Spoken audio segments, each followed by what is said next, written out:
It's time to catch up with your Aggies. We'll take a look at the highlights from the football game against Louisiana last Saturday, as well as talk with head coach Doug Martin about his team's efforts against the Ragin' Cajuns. We'll also flash back to the summer as we take you inside the Aggie football team's community summer camp. After competing in the WAC tournament, your Aggie cross-country team recorded a New Mexico State first. Assistant coach Chris Huff will join us to fill us in on the details. With only a few meets left before 2015, head swimming and diving coach Rick Pratt will be in studio to break down his team's recent meets. Sit back and enjoy. This is New Mexico State Sports Weekly.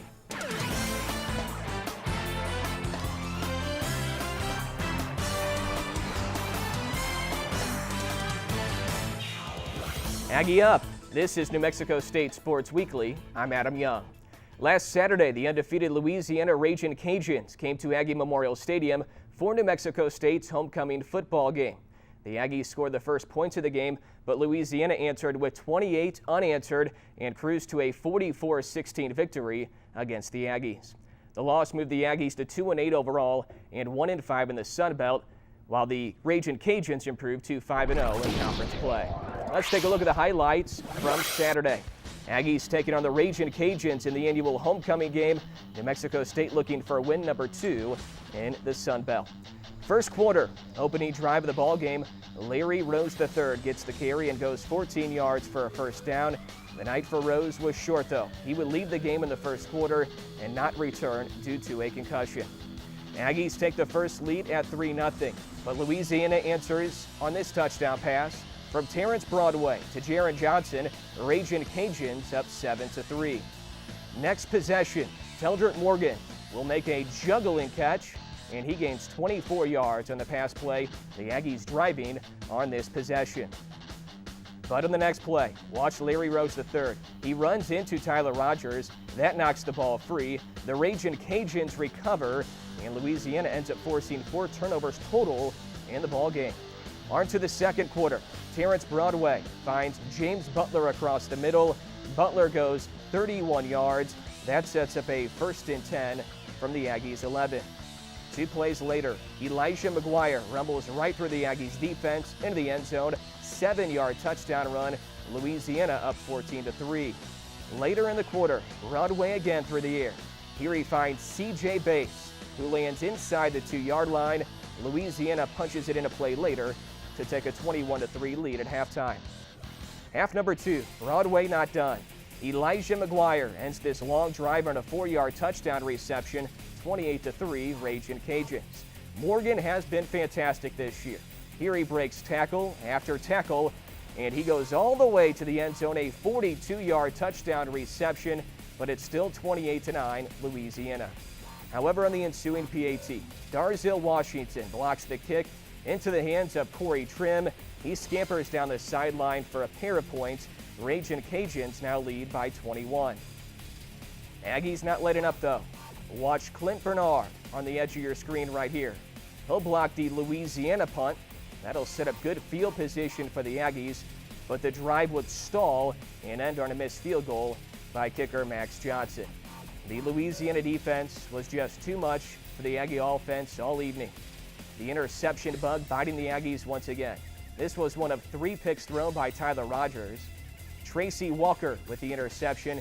He returns it deep into Aggie territory all the way to the 15-yard line.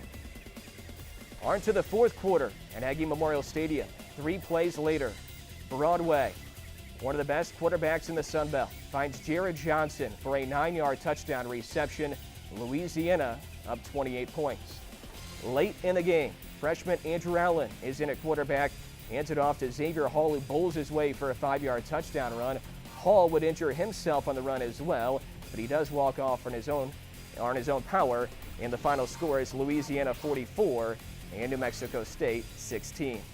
Final stats from Aggie Memorial. After 600-plus yards of total offense the week before, the Aggies could only muster 307 against Louisiana, which is well below their season average.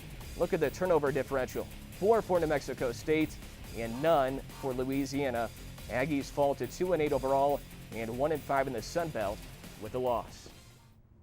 When we come back, we'll be joined by head football coach Doug Martin to recap the homecoming game against Louisiana and also hear his plans for his team's bye week coming up. That comes your way next on New Mexico State Sports Weekly. Your Aggie football team sits at 1-5 in conference play this season after a 44-16 loss to Louisiana last Saturday. The Ragin' Cajuns defense forced 4 turnovers and scored 28 unanswered after the Aggies took an early 3-0 lead. Louisiana stayed perfect in the Sun Belt, improving to 5-0, while the Aggies dropped to 1-5 in the conference with the loss. Joining me now in studio is head football coach Doug Martin. Coach, you knew going in this would be a tough one. Do you feel like this was the best team you played all year outside of LSU? Yeah, I don't think there's any question, Adam. With the exception of LSU, this is the most talented team we played. We knew that coming in. This is a very senior-dominated football team at Louisiana, has a lot of experience. It's going to take us another recruiting class to catch up to that, but we'll get there. Your offense struggled with just 307 yards of total offense. How much credit goes to the Louisiana defense? Well, obviously quite a bit. I thought that up front they handled us pretty well, and in the back end they didn't give up the big play, and they played with a lot of speed. We have improved offensively as far as the talent level that we have. Guys like Teldrick Morgan that you see making plays every Saturday, and Larry Rose, who didn't get to play much because of the concussion Saturday, but we're not playing well as a whole offensive unit yet, and that's really been our Achilles heel all year. One of your strengths is running back depth. You were without Brandon Betancourt the entire game. You mentioned the Rose injury during the game. Did that alter what you were trying to do offensively? Well, it certainly hurts. Larry is one of those guys that he's a special back that has the speed that the other guys don't have right now, and he can make people miss, and he's really effective between the tackles. So that hurt. And then not having Brandon also, once we lost Larry, then you're down to really Xavier Hall and Marquette Washington, who hasn't played very much, and Xavier got dinged up at the end also with an ankle. So it was putting a strain on us. We had to throw a little bit more than what we wanted to. What's the status on Larry with your next game in 2 weeks? I think he should be okay. Talking to the trainers the other day, they feel like with the week off that he should be able to clear up and be okay for Monroe. One of the things you mentioned to the media last week leading up to the game was your team's fight until the end. Did you see that again? Yeah, we're playing hard. I tell you, our defense made progress again. I really am pleased with those guys, how young we are there, and they continue to make progress and playing the run better. The last 2 weeks we played the run better than we have all year long. We didn't give them much of a chance because we weren't scoring points and we weren't helping them out offensively, but they have fought hard. They've continued to get better, and I see a lot of improvement individually with our offense, just not as a unit. Facing an offense like Louisiana's, can that make your defense better down the road? Oh, sure. Playing all these offensive juggernauts that we've played. Georgia Southern's one of the best offenses in the country, and Lafayette, and right on down the road. I think our guys are going to gain a lot of experience, and you're looking at guys that next year, Adam, are going to be 15 and some of them 20 pounds heavier, and it'll be a totally different look physically next year. You have a bye week coming up, then Louisiana Monroe. What are the preparations like leading to that game? Yeah, well, this week is heavy recruiting emphasis for us. All the coaches are out recruiting, building for next year's class. We got the coordinators that are here. We'll practice on Wednesday and Thursday. The other days we'll meet a little bit on Tuesday, but won't practice, and then it's more geared toward getting our guys healthy. Our freshman class, physically, they're breaking down a little bit right now at the end of a college season, which is typical of true freshmen. So these weeks are coming at a good time for us. After their bye week, New Mexico State will play their final home game of the season on November 22nd against Louisiana Monroe. The Warhawks, who are currently 2-3 in the conference, will take on Louisiana this weekend. Coach, we appreciate it. Talk to you next week. Thank you, Adam. When we return, we'll take you back to the summer months and inside the Aggie Football Camp, which was held right here on New Mexico State's main campus. Stay with us on New Mexico State Sports Weekly. Welcome back to New Mexico State Sports Weekly. New Mexico State football has always taken pride in community outreach. Over the summer, the Aggies welcomed hundreds of kids from the Las Cruces area to a weekend summer training camp right here on campus. The camp focused on general conditioning and technical training, laying the foundation for these children to become all-star football players. Here's your Aggie Vision in-depth look.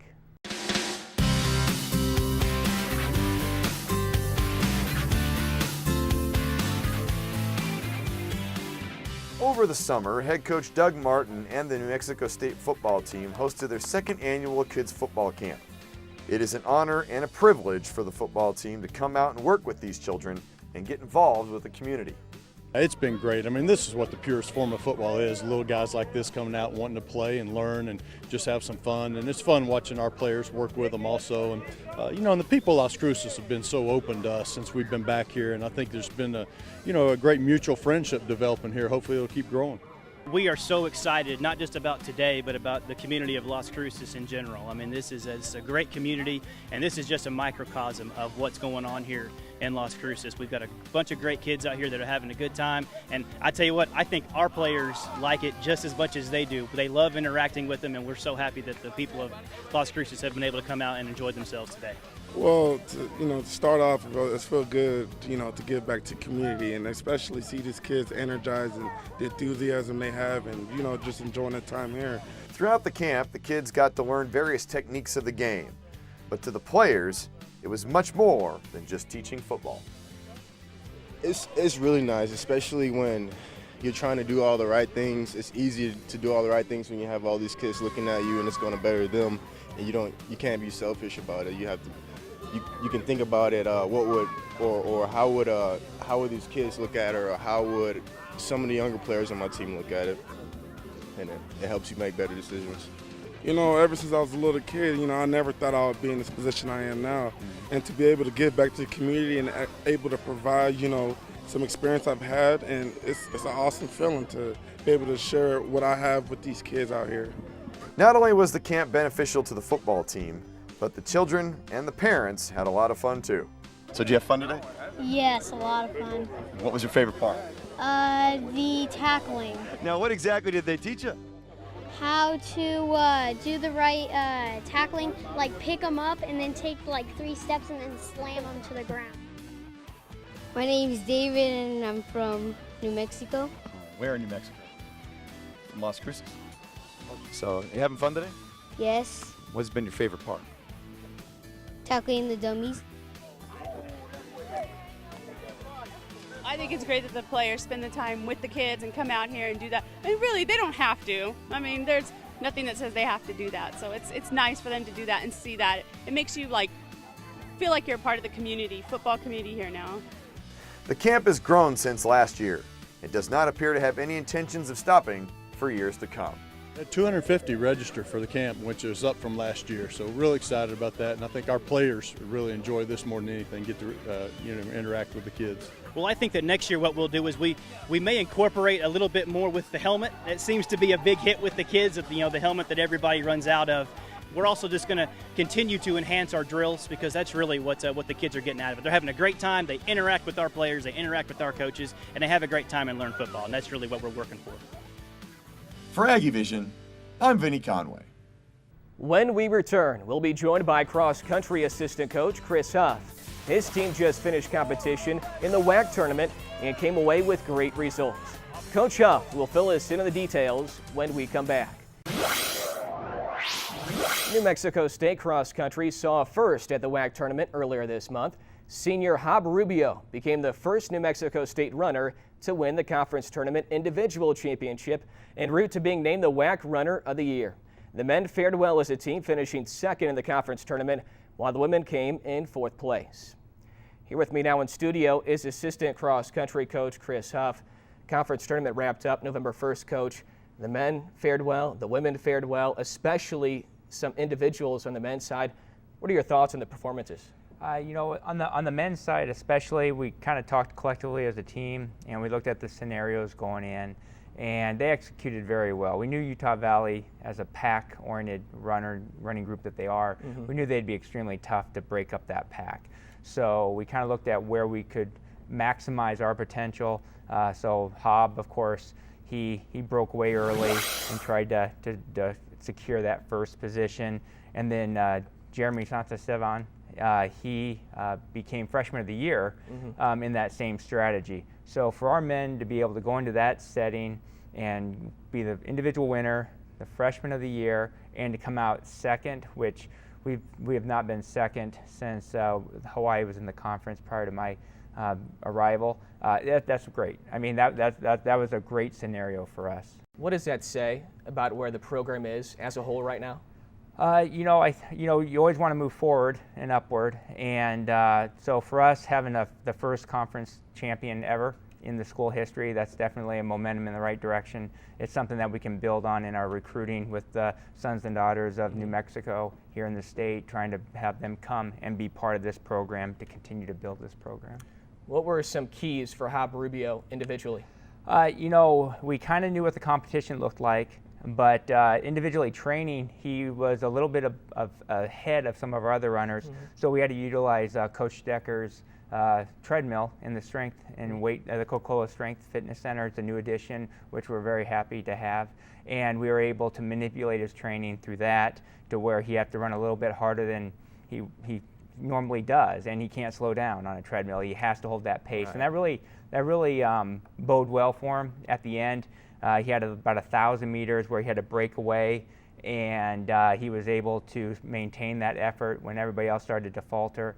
He was able to continue just like on that treadmill where you just can't slow down. You just have to keep going and keep going and keep going. And so that was one key. The other key for him and all of our other runners is we do a workout where we constantly change gears from 300 speed to 200 speed, 300 speed to 200 speed.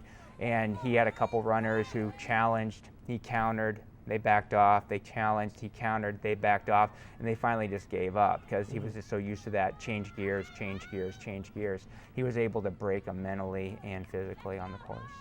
Which individuals shined on the women's side? You know, Diana Hawks, she was first team all-WAC, and you know, last year was a breakout year for her. She was a mile champion indoor, second in the 15 in outdoor, so she's really come through full fruition. Now cross country, she's first team all-WAC and fourth, and Megan McNally was second team all-WAC and has done a great job as well for us in her senior campaign. Now you look ahead to the regional this week in Albuquerque. How loaded is the talent pool for this? You know, they expect 7 of the mountain teams to go to nationals. So on the men's side, it's extremely competitive. Colorado's one of the top teams in the nation. Northern Arizona's top team in the nation. UNM's one of the top teams in the nation. So it'll be a struggle. It'll be a challenge. It's 10,000 meters, so it's 2,000 meters more than our men are used to running. Plus, it's a mile high. And the course is technical. It's a very technical course, but we know the course and we've ran on it before, so it might come into our, you know, kind of play into our role. The Aggies will head to Albuquerque on November 14th to compete in the NCAA Mountain Regional. Log on to nmstatesports.com to keep up with your Aggies in the regional. Coach, we appreciate it. Hey, thank you very much. With only 3 meets left before the end of 2014, the New Mexico State swimming and diving team is looking to get back on track. Head coach Rick Pratt will join me when we return. Don't go anywhere. This is New Mexico State Sports Weekly.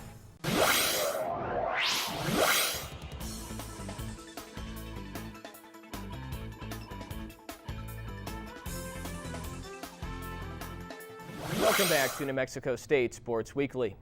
With 3 meets coming up before the end of the year, the Aggies swimming and diving team is looking to end 2014 on a high note. Joining me in the studio is head coach Rick Pratt. Coach, a busy week last week with 3 meets in 3 days. How tough is a stretch like that? Oh, it was brutal. Yeah, it was really brutal. But you know, our intention was to have a weekend of racing that would help us prepare for a conference, which is a 4-day meet. So increasing our competition days. So traveling up to the Denver area and swimming 3 teams in a row is something a little bit unprecedented. We've never done that before. There's not many teams that would opt to do that. But for us, it was a great experience despite the losses, and something that our team will definitely take a lot of positive things from. You had some close meets. Do you feel like you were on the cusp of pulling out some wins? Oh yeah, I mean we should have, you know, shoulda, woulda, coulda, I guess. Yeah. But the Northern Colorado meet, we had a couple crazy mishaps. One of our IMers slipped off the blocks into the water. Our girl lost her goggles in the relay at the end when it was coming down to the wire. So, you know, definitely a couple things should have gone our way in that meet, and it just didn't. A little bit of bad luck, unfortunately. But and we were still pretty exhausted from the Wyoming meet the night before. Mm-hmm. And the most positive thing is that even though we had to race the next morning against Colorado State after such an emotional loss to Northern Colorado, the girls really raced, probably had our best meet on the last day, which is a great sign of our conditioning and the toughness of our team. Who performed well for you individually? Dory Lena really led the team. She had her best 100 fly ever in season against Wyoming, winning that event with a 56 low. and she got touched out against Northern Colorado, but rallied on against Colorado State and won 3 events. She won the 100 fly, the 200 fly, and the 200 IM. Plus, so she swam 4 events on Saturday. So in total, she swam 10 events over 3 days, over 2.5 days. So she swam really tough. And freshman Corey Mullesy really had a great weekend. She won the 500 free against Colorado State and had her best event probably at that almost last race. She also swam 10 events over 2.5 days. You have a lot of freshmen contributing right away. How is that class coming along? Yeah, they're coming along. They're learning, pieces every day. We had practice this morning already since coming back, and we were really focusing on our turns because we still have some freshmen that are still learning, like some of those little details that go a long way when you're tired on a big weekend. So I feel like we're definitely going to be a great second end of the season team. And those freshmen are slowly coming around. So Jana Sunshine from the Netherlands had a really strong weekend, had some good 100 flies, so that was very positive to see. And our divers did amazing.